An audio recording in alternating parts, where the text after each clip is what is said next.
السلام علیکم ورحمۃ اللہ۔ یہ آج کا جو ہمارا موضوع ہے وہ علی بخش ہے، اور نثری سبقوں میں یہ سب سے آخری سبق ہے ہمارا۔ علی بخش کے حوالے سے کل میں نے تھوڑی سی گفتگو کی بھی تھی بنیادی، اور اس کے بعد آج ہم انشاءاللہ اس کی تفصیل پڑھیں گے۔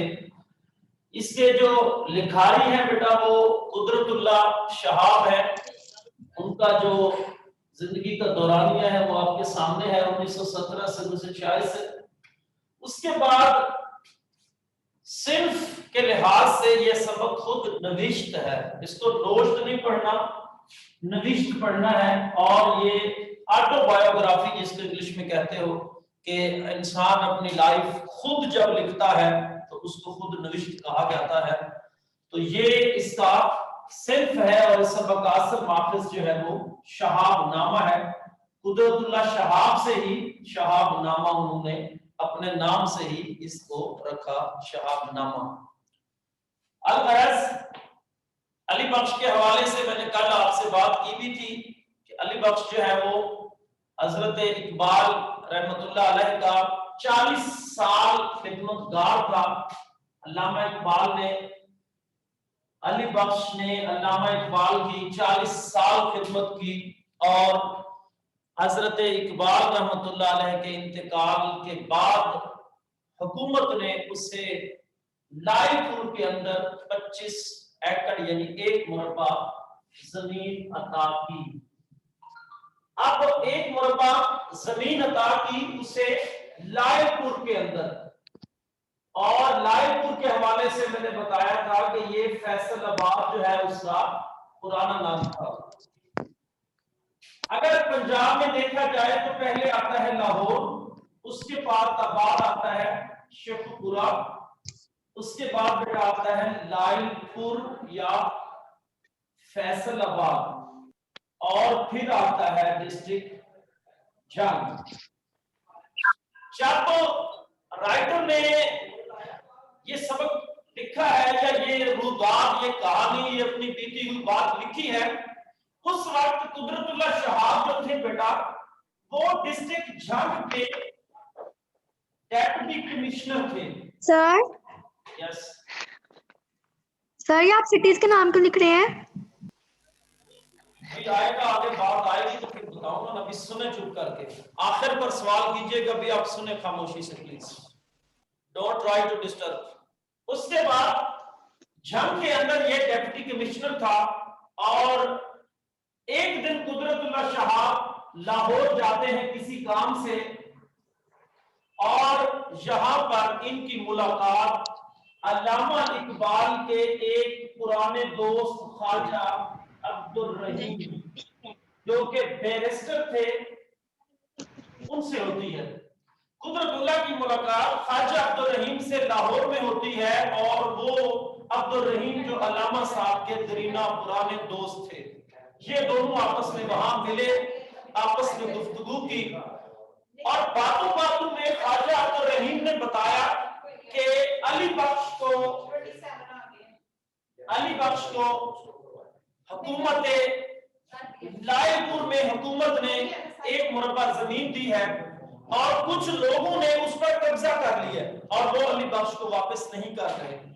لہٰذا آپ جھنگ میں ڈپٹی کمشنر ہے، اور لائی پور جھنگ کے قریب ہے، آپ لاہور سے اسے جھنگ لے جائیے، اور فیصل آباد یعنی لائی پور سے اسے قبضہ چھڑا کے دیجیے۔ اس کے بعد دونوں جاوید منزل جو کہ علامہ اقبال کا گھر ہے لاہور کے اندر، وہاں پہنچ جاتے ہیں۔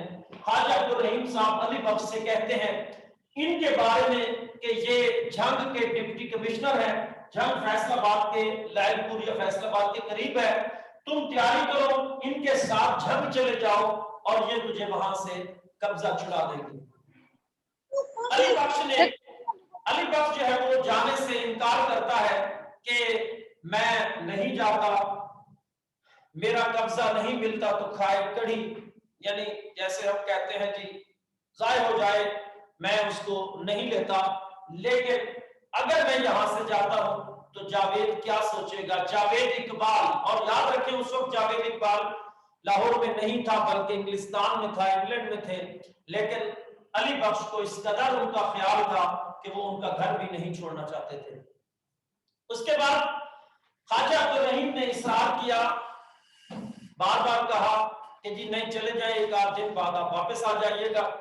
تو خواجہ عبدالرحیم نے ان پر اصرار کیا اور پھر یہ ایک آدھ دن کے لیے رائٹر کے ساتھ جانے کے لیے آمادہ ہو گئے، راضی ہو گئے۔ اس کے بعد رائٹر کہتا ہے کہ جب علی بخش میرے ساتھ میری کار میں، میری گاڑی میں بیٹھ رہا تھا تو میں نے اس کے چہرے کی طرف دیکھا، اس کے چہرے پر عجیب سا تاثر تھا، اور میں اس کے چہرے کو بھانپ رہا تھا، دیکھ رہا تھا کہ علی بخش گاڑی میں بیٹھتے ہوئے ایک بات سوچ رہا تھا، اور وہ یہ تھی کہ یہ جو قدرت اللہ ہے نا، یہ بھی باقی لوگوں کی طرح مجھ سے علامہ اقبال کی باتیں پوچھ پوچھ کے نا، لاہور سے جنگ تک سارے راستے علامہ اقبال کی باتیں پوچھے گا، میرا دماغ کھائے گا، سر کھپائے گا۔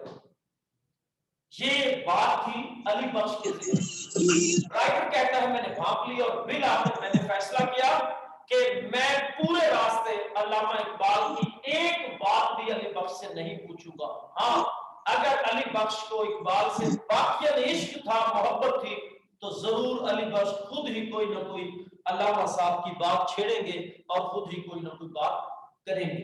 بالآخر رائٹر کہتا ہے کہ یہ میرے ساتھ بیٹھ گئے علی بخش لاہور میں، ہم چلے، ابھی تھوڑا سا چلے تھے، خاموشی تھی، کوئی سوال نہیں ہو رہا تھا، تو علی بخش مصنف کو گھورنے لگا اور دل ہی دل میں سوچنے لگا کہ کیسا عجیب شخص ہے کہ ابھی تک مجھ سے اس نے علامہ اقبال کے بارے میں ایک سوال ہی نہیں کیا۔ اور بالآخر علی بخش خود ہی اپنی خاموشی توڑتا ہے اور ایک سینما ہال کے سامنے کچھ رش تھا، بھیڑ تھی، یہاں پر علی بخش خود سے ہی بات شروع کرتا ہے کہ مسجدوں کے سامنے تو اتنا رش نظر نہیں آتا جتنا سینما ہال کے سامنے ہے۔ علامہ اقبال یوں کہا کرتے تھے۔ پہلی گفتگو جو اقبال کے حوالے سے کی وہ یہاں سے آغاز ہوا کہ مسجدوں کے سامنے تو اتنا رش نہیں، ڈاکٹر صاحب یوں کہا کرتے تھے۔ رائٹر کہتا ہے کہ کچھ تھوڑی سی آگے آگے میں گاڑی روکی اور پان خریدنے کے لیے میں نے مطلب کہ روکا ڈرائیور کو پان خریدنے کے لیے۔ جب میں نے پیسے دیے یا پان خریدا تو علی بخش جو ہے خود ہی کہنے لگا کہ علامہ صاحب جو ہے وہ پان نہیں کھایا کرتے تھے، علامہ صاحب کو پان پسند نہیں تھا، البتہ حقے کا بہت شوق تھا۔ پھر خود ہی کہتا ہے کہ اپنا اپنا شوق ہوتا ہے، پان کا ہو یا حقے کا۔ یہ دو باتیں لاہور میں ہو گئی، پہلی سینما کے سامنے بھیڑ دیکھی اور دوسری پان کا اور حقے کا شوق۔ رائٹر کہتا ہے کہ جب ہم شیخو پورا پہنچے، اب جو بندہ مجھ سے پوچھ رہا تھا کہ شہروں کے نام کیوں لکھے ہیں، اب یہ توجہ کیجیے۔ رائٹر کہتا ہے کہ جب ہم شیخو پورا پہنچے تو علی بخش کو یاد آیا کہ ایک دفعہ میں علامہ اقبال کے ساتھ یہاں آیا تھا شیخو پورا میں۔ شیخو پورا کے اندر علامہ اقبال کے مرید تھے جو کہ تحصیلدار تھے اور انہوں نے علامہ صاحب کی دعوت کی تھی، اور علامہ صاحب یہاں پر ایک تحصیلدار کے پاس آئے تھے جو ان کے مرید تھے۔ مرید کا مطلب بہت زیادہ قدر اور عزت کرنے والے تھے۔ پھر یہاں شیخو پورا میں علی بخش نے بتایا کہ علامہ صاحب کو جو ہے وہ جو چیزیں پسند تھی ان میں سیخ، کباب اور پلاؤ، یہ علامہ صاحب کی پسندیدہ خوراک تھی۔ اور پھلوں میں علامہ صاحب کو آم کا پھل جو ہے وہ پسند تھا۔ تو علی بخش نے یعنی شیخو پورا میں یہ بات بتائی کہ علامہ صاحب کی غذا جو تھی وہ سیخ، کباب اور پلاؤ تھی اور پھلوں میں آم تھا۔ لیکن رائٹر کہتا ہے کہ علی بخش نے بتایا کہ آخری عمر میں کچھ سال علامہ اقبال نے اپنی خوراک کم کر لی تھی، کھانا پینا کم کر لیا تھا، کیونکہ ان کو گلے کی بیماری شروع ہو گئی تھی، اس وجہ سے ان کا کھانا پینا کم ہو گیا تھا۔ اب علی بخش کا ذہن پوری طرح اقبال کی زندگی اور اقبال کے حالات اور واقعات میں گھوم رہا تھا۔ علی بخش کہتا ہے صاحب जब अल्लामा साहब ने दम दिया मतलब अल्लाह को प्यारे हुए, तो मैं उनके बिल्कुल करीब था। सुबह सवेरे उनकी तबीयत खराब हो गई, मैंने उन्हें फ्रूट सैलेड, एक पाउडर नुमा होता है जो पेट के इलाज के लिए भी इस्तेमाल होता रहा है काफी अर्सा, तो फ्रूट सैलेड उन्हें पिलाया और कहा इंशाअल्लाह तबीयत बहाल हो जाएगी। लेकिन 5:10 सुबह के अल्लामा साहब की आंखों से तेज नीली सी रोशनी निकली और जुबान से निकला अल्लाह ही अल्लाह, और अल्लामा साहब अल्लाह को प्यारे हो गए। जब ये बात अली बख्श ने की तो अली बख्श को अल्लामा इकबाल की वफात का वक्त याद आया, तो अली बख्श एकदम मायूस और परेशान हो गया। मैंने उसकी परेशानी को देखते हुए उसका मूड बदलने के लिए, उसके ख्यालात को बदलने के लिए मैंने भी एक सवाल काट दिया और कहा, हाजी साहब आपको भी इकबाल के कुछ शेर आते होंगे? आगे से हाजी साहब यानी अली बख्श मुस्कुरा के कहने लगा, ना जी मैं तो अनपढ़ आदमी हूं, मुझे कहां की अक्ल है, मैं तो कुछ नहीं याद रख सकता। मैंने कहा नहीं हाजी साहब, आप तो हर वक्त उनके पास रहते थे। फिर आखिर उन्होंने कहा, हाँ कभी ऐ हकीकत मुंतजिर, जो उसने लफ्ज इस्तेमाल किया अली बख्श ने अनपढ़ होने के नाते, वाला कुछ कुछ मुझे याद है। अल्लामा साहब इसको बहुत ज्यादा गुनगुना के पढ़ा करते थे। तो उसके बाद अली बख्श ने बताया कि अल्लामा साहब मुझे अपने कमरे में अपने पास सुनाया करते थे। कभी कभी उनको रात को सोते हुए झटका सा लगता था और मुझे आवाज देते थे और मैं उनकी गर्दन और पट्टे ये दबा देता था और उसके बाद वो कहते थे बस, और मैं जाके सो जाता था। रात को 2-2:30 बजे अल्लामा साहब दबे पांव खामोशी से उठते थे और जाके वजू करके मुसल्ला इबादत पे जाके इबादत करते थे और फिर सजदा रेज़ होकर देर तक सजदे में पड़े रहते थे, गिड़गिड़ाते रहते थे और उसके बाद उठकर चारपाई पे आ बैठते। मैं हुक्का ताजा करके उनके सामने रखता, कभी 1 कश और कभी 2 कश लगा के लेट जाते और बेचैनी से सुबह तक इसी तरह करवटें बदलते रहते थे। राइटर कहता है कि मेरे ड्राइवर ने एहतरामन, क्योंकि हुक्का पीते थे इसलिए उनको पता था कि शायद सिगरेट भी पीते होंगे, तो ड्राइवर ने उसको सिगरेट पेश की, लेकिन अली बख्श ने शायद थोड़ी सी हिचकिचाहट महसूस करते हुए सिगरेट कबूल ना की।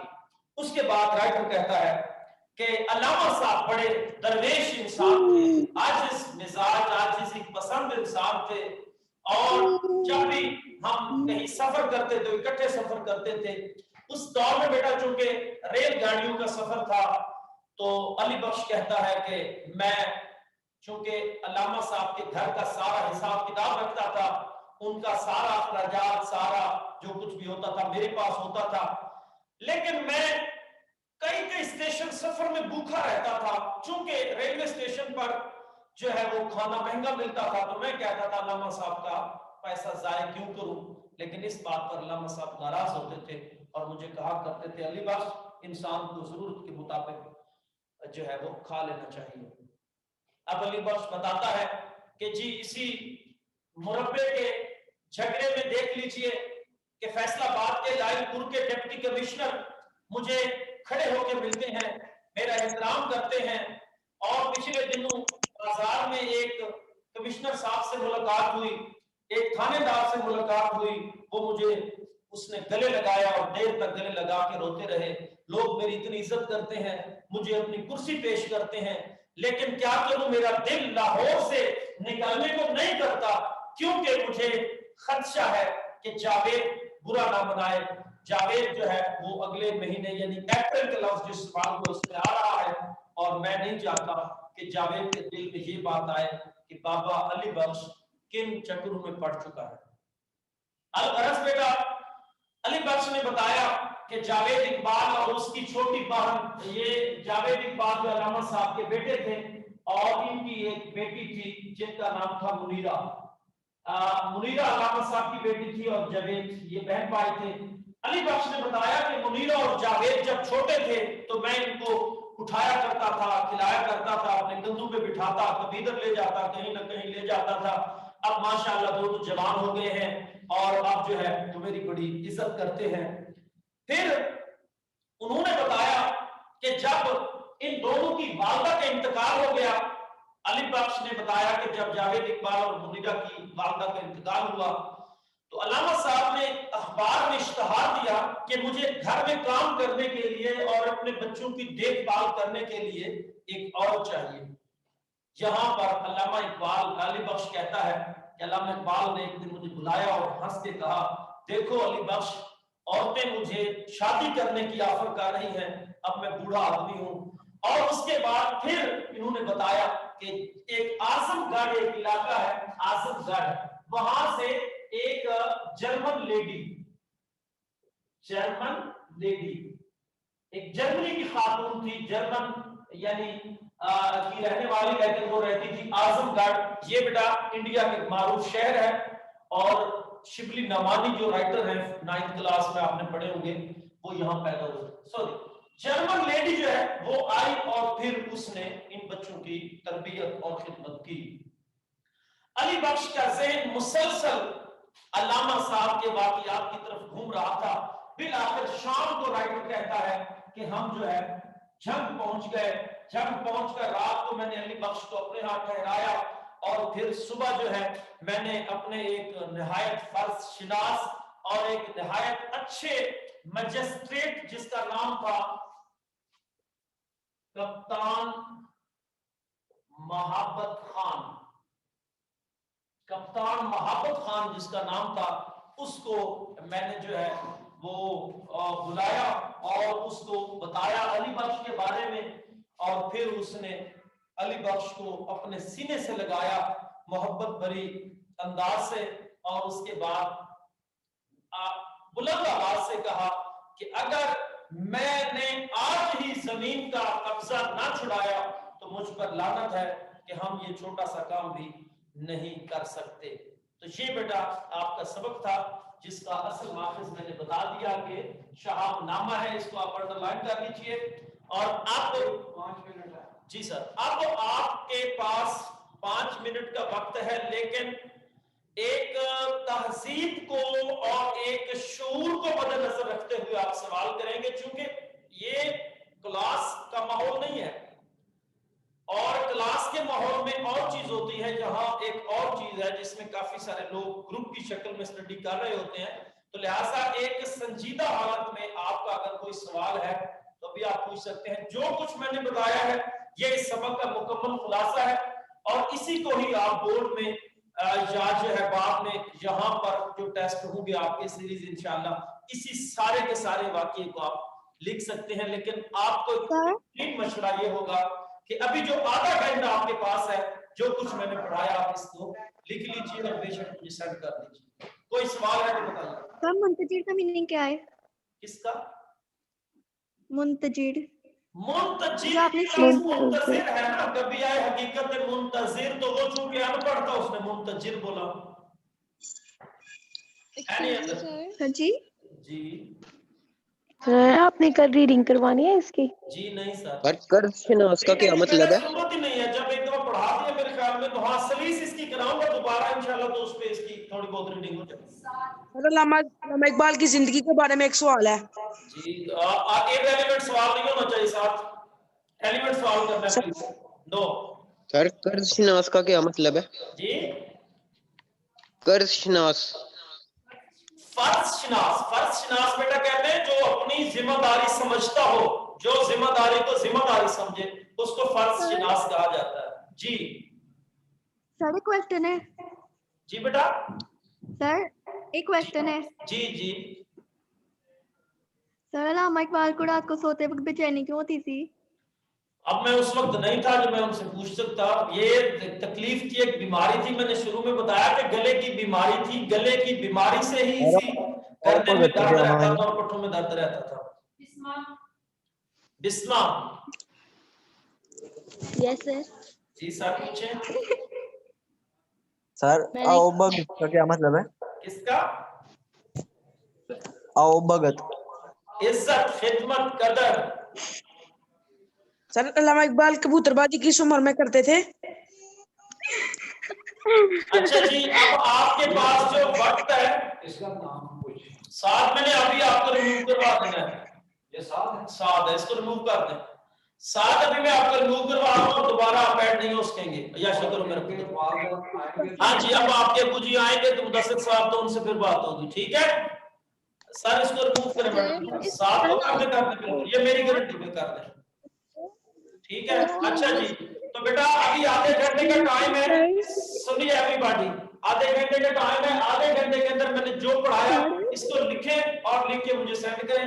कल मैंने नंबर सब लोगों को दे दिया था। जी पूछिए सर, अपना नंबर लिखिएगा बोर्ड पे। कल मैंने बताया था बेटा। सर अपना नंबर सर दे वो दे। सही तरह समझ नहीं थी आई नंबर की। जी ठीक हो गया। एक्सक्यूज मी सर, सर आपकी राइटिंग इतनी प्यारी है, समझ नहीं आई।